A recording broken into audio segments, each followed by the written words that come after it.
El término guerra contra las drogas fue acuñado por la gestión de Richard Nixon en 1971. A pesar de esto, se podría decir que las guerras contra distintas sustancias llevan existiendo durante varios siglos, habiendo varios casos alrededor del mundo en donde distintas naciones e imperios han utilizado varias técnicas para luchar contra esta problemática.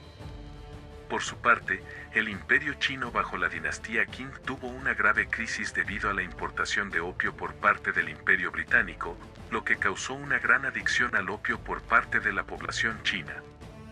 En respuesta, la dinastía china comenzaría a embargar y encarcelar a los comerciantes del opio al mismo tiempo que pedía a la monarquía británica que detuviera su tráfico de opio. Esto solo causaría el inicio de la Primera Guerra del Opio entre el Imperio Británico y el Imperio Chino, siendo el principio del fin de las dinastías chinas. Otros ejemplos de lucha contra sustancias pueden ser la conocida como Ley Seca. Dicha ley fue implementada en Estados Unidos en el año 1920 y prohibía la fabricación, transporte y comercialización de bebidas alcohólicas.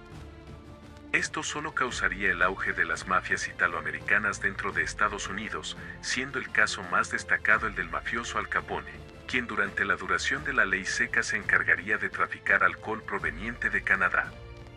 Finalmente, Al Capone sería arrestado por evasión de impuestos y la ley seca se derogaría en 1933. Por otro lado, el consumo de heroína dentro de la Unión Soviética se debió a su invasión en Afganistán, llevando a que varios soldados se convirtieran en adictos y en traficantes. La disolución de la Unión Soviética en 1991 solo causaría que el consumo de distintos estupefacientes aumentara. A día de hoy, el gobierno de Rusia sigue en su lucha contra el tráfico de drogas provenientes de Medio Oriente. Aunque si hablamos de lucha contra las drogas, los casos más resonantes serían en Latinoamérica y el sur de los Estados Unidos. A comienzos de los años 70, los Estados Unidos junto a distintas naciones latinas llevaron a cabo la Operación Cóndor, en la que se desarticularon grupos narcotraficantes tanto en Sinaloa como en Puerto Rico. A pesar del éxito inicial de la Operación Cóndor, los miembros restantes del cártel de Sinaloa terminarían creando el Cartel de Guadalajara. Este cartel, comandado por Félix el Jefe de Jefes Gallardo, lograría controlar el tráfico de drogas en México durante toda la década del 80. Similar sería el caso colombiano. La destrucción de los primeros carteles y mafias dejaría un vacío, el cual sería ocupado por Pablo Emilio Escobar Gaviria, quien fundaría el conocido Cartel de Medellín. El Cartel de Medellín, fundado por Pablo Escobar, contaría con grandes extensiones de tierras, un gran ejército privado, una inmensa logística para el traslado de droga, poder dentro del poder judicial, político, deportivo y periodístico dentro de Colombia, así como también células del Cártel de Medellín en el Caribe y en Miami. A mediados de los años 80, el Cartel de Medellín comenzaría una guerra abierta y declarada en contra del gobierno colombiano, el Cartel de Cali y grupos paramilitares como los Pepes. Esto llevaría a una sangrienta guerra que duraría más de 10 años, en la que serían asesinados políticos, periodistas, deportistas. Más de 650 policías y cientos de civiles inocentes. Tras el cambio de la Constitución colombiana en 1991, en la que se prohibía la extradición a Estados Unidos, Pablo Escobar accedería a ser detenido con la única condición de ser recluido en la Catedral, una cárcel privada creada en sus territorios. El gobierno colombiano sospechaba que Escobar seguía controlando al Cartel de Medellín desde su cárcel privada, por lo que fueron a detenerlo. Escobar lograría escapar y esconderse por 17 meses cuando finalmente fue encontrado y ejecutado por las fuerzas de seguridad colombianas. Por otro lado está la guerra contra el narco en México. El principal conflicto ocurriría con la detención de Félix Gallardo y la desarticulación del Cártel de Guadalajara a principios de los años 90.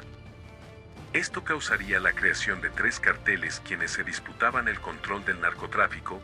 Estos carteles serían el Cartel de Sinaloa, el Cartel de Juárez y el Cartel de Tijuana.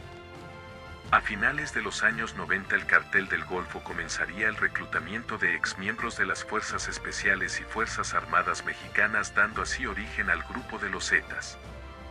En el año 2006, tras décadas de violencia, se inicia formalmente la guerra contra el narco, causando más muertes y el aumento de la violencia entre los distintos grupos narcos contra el gobierno. El fracaso de la guerra contra el narco se puede atribuir a la corrupción de la justicia, las fuerzas de seguridad y la política mexicana. Esto terminaría convirtiendo a México en uno de los países más violentos de América. Los principales carteles mexicanos serían el Cartel de Jalisco Nueva Generación, el Cartel de Sinaloa, el Cartel del Noreste, la Familia Michoacana, el Cartel de los Beltrán Leiva, el Cartel de Tijuana y el Cártel de Juárez, entre otros. Aunque la figura más importante en este último tiempo sería la de Joaquín El Chapo Guzmán, líder del Cártel de Sinaloa, quien fue detenido en el año 2014. El Chapo lograría fugarse de una cárcel de máxima seguridad mexicana en el año 2015 gracias a un túnel que fue excavado bajo la prisión. A pesar de su fuga tan solo un año más tarde, en el año 2016 sería nuevamente detenido y extraditado a los Estados Unidos, donde actualmente cumple una condena.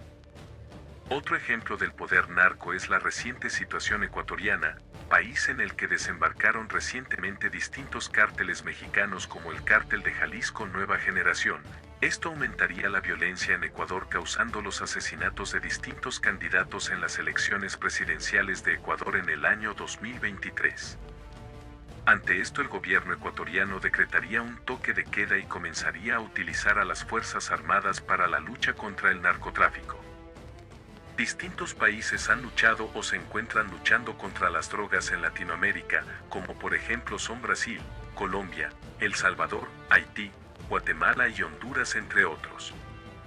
Los carteles de droga latinos son los encargados de abastecer a los Estados Unidos, ya que Estados Unidos es el mayor consumidor de drogas a nivel mundial, mientras por otra parte las drogas en Sudamérica tienen como destino final la Unión Europea.